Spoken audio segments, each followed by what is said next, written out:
Unaona bwana. Kwa hiyo mimi niseme tu kikubwa ni kwamba wachambuzi wengi wajikite kwenye weledi la professionalism. Imenisikitisha sana kumuona kijana kama Ibrahim Ambukile tumempokea mjini hapa, hata Kariakoo alikuwa hajui. Mimi alikuwa anasumbua sana Ambukile na Abishi. Alikuwa anasumbua sawa, Kariakoo unapanda magari gani? Kariakoo yenyewe tu alikuwa hajui Ibrahim Ambukile. Yaani wapi Kariakoo unapanda gari yapi kutoka sehemu moja kwenda sehemu nyingine? Alikuwa hajui. Mita Kariakoo hajui. Mimi nimemwelekeza Ambukile. Tumempokea mjini hapa hata Christmas 2 ana. Leo anakuwa ni mtu wa kuichafua klabu ya Simba. Aliwaita wachezaji wetu takataka. Inatumiza sana. Kikubwa ajikite kwenye weledi. Kama anataka kuwa shabiki, ukiwa mtangazaji ukatazwa kuwa mshabiki, unajua? Hata ukiwa waandishi wote ma timu zenu, lakini sabaki ndani ya vifua vyenu, unajua? Yes, sasa yeye mahaba yamemzidi. Mahaba yamepitiliza Ibrahim Ambukile mpaka unaona amekwenda mpaka Zanzibar kule. Kapelekwa kapewa tiketi ya ndege kwenda na kurudi. Tumesikia amelala kwenye chumba cha 150. Maneno mazuri. Tiketi ya VIP alipewa kuingia. Yote hiyo kwa ajili ya kuisemea mazuri Yanga, kuiponda klabu ya Simba. Sasa haitakiwi. Kuna watu unawagawa, unaelewa vizuri.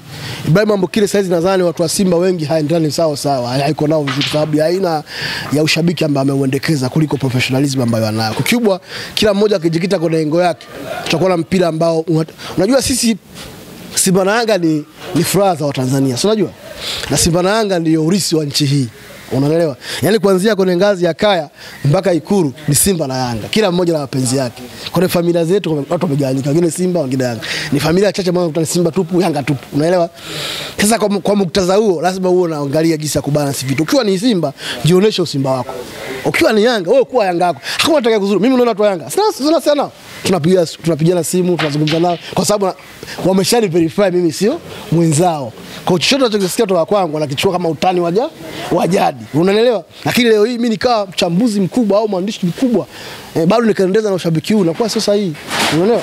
Kwa hiyo wakijikita huko na kina Hans Raphael nadhani mpira wetu utakuwa ni mzuri sana. Lakini kitu kingine ambacho mimi ningeweza kukiomba, ningeomba uongozi wetu wa klabu ya Simba uweze kuahirisha mechi ya mwisho ya 3. Tucheze mechi ya Mashujaa tayari, tucheze mechi ya JKT, mechi ya mwisho iwe na Pamba Jiji ya tarehe 8. Baada ya tarehe 8 ile mechi ya tarehe 11 waweze kuiahirisha ili timu ipate muda mzuri wa kulikava, kujiandaa kuelekea mchezo wa tarehe 17. Mimi nadhani hilo itakuwa ni bora zaidi ili kuepusha tunasema ni majeraha ambayo yanaweza kujitokeza kwa wachezaji ambao ni potential ambao wanaweza ikawapata na hatimaye ikawa athara kwa timu yetu. Hicho na kuelekea mchezo unaofuata. Lakini mchezo unaofuata pia dhidi ya Sibekane, mechi hii ndio tuimalize pale Morocco. Tukisema mechi tumalize Benjamin Mkapa itakuwa sio sahihi. Ili Simba achukue ubingwa wa Afrika wa kombe la shirikisho, lazima mechi ya Morocco aimalize pale Morocco. Maana yake ni anaimaliza kwa vitu viwili. Aidha apate goli moja la ugenini au apate sare ya aina yoyote katika uwanja ardhi ya Morocco. Akipata hizo tutakwenda kupokea airport kwa kishindo kikubwa sana ambacho matokeo hayo yataibeba Simba kwenye mchezo unaofuata. Kwa bila shaka na imani viongozi wetu wakijipanga vizuri kama leo walivyokaa kwenye bodi ya kurugenzi kwenye kikao, wakijipanga vizuri, maandalizi ya nje ya uwanja, bonus zikawa nzuri, kila aina ya hujuma ikaweza kuondolewa na kudhibitiwa, wachezaji wetu wakajituma kwa jasho na damu, benchi la ufundi katoa maelekezo mazuri na program nzuri kuelekea mchezo huu. Mashabiki tukajaza uwanja kwa asilimia zote, tiketi zikauzwa zote. Bila shaka naona RS anakufa. Mchezo wa kesho wana Simba waje JKT pale. Tuna mechi ngumu dhidi ya JKT Tanzania pale kwenye uwanja wa Meja Jenerali Samuyo. Ni mchezo ambao sio mwepesi. Simba inahitaji nguvu ya mashabiki waweze kufika pale ili tuweze kuwapa nguvu wachezaji wetu na hatimaye waweze kufanikiwa kupata alama 3. Baada hapo tutakaa tena siku 2, tutacheza KMC mechi ya Pamba Jiji ambako ni karibu zaidi hapa na majumbani kwetu, na pia wajitokeze kwa wingi zaidi. Kingine ni washauri tu Yanga waachane masuala ya kesi, maana kesi haziwezi. Kule Kasio hawajawahi kushinda kesi toka wamezaliwa. Yaani mimi toka nimezaliwa na umri wangu huu ndugu yangu hawajawahi kushinda kesi kasi.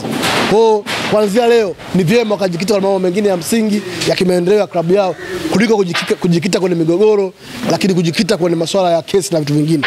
Kingine cha mwisho, viongozi wa Yanga pamoja na mashabiki wao ni wakati sahihi wa kuiomba radhi kumuomba radhi rais wetu kwa Wallace Karia kwa namna ambavyo walikuwa wanamchafua na kumdhihaki na kumkejeli kwenye mitandao ya kijamii. Watoke hadharani wamuombe radhi rais huyu ambaye amekuwa na mafanikio makubwa sana katika taifa hili kwenye masuala ya mpira wa miguu, na kila mmoja anaona utumishi wake unaotukuka katika taifa hili kwenye sekta ya mchezo. Wamuombe radhi pia CEO wa bodi ya ligi kama Almas Kasongo, lakini pia wamuombe radhi mzee wetu Steven Mguto kwa wale wote ambao waliomhusisha nayo ambao yeye hahusiki. Wakifanya hivyo watakuwa wametendea mema sana mpira wetu wa Tanzania. Asante sana.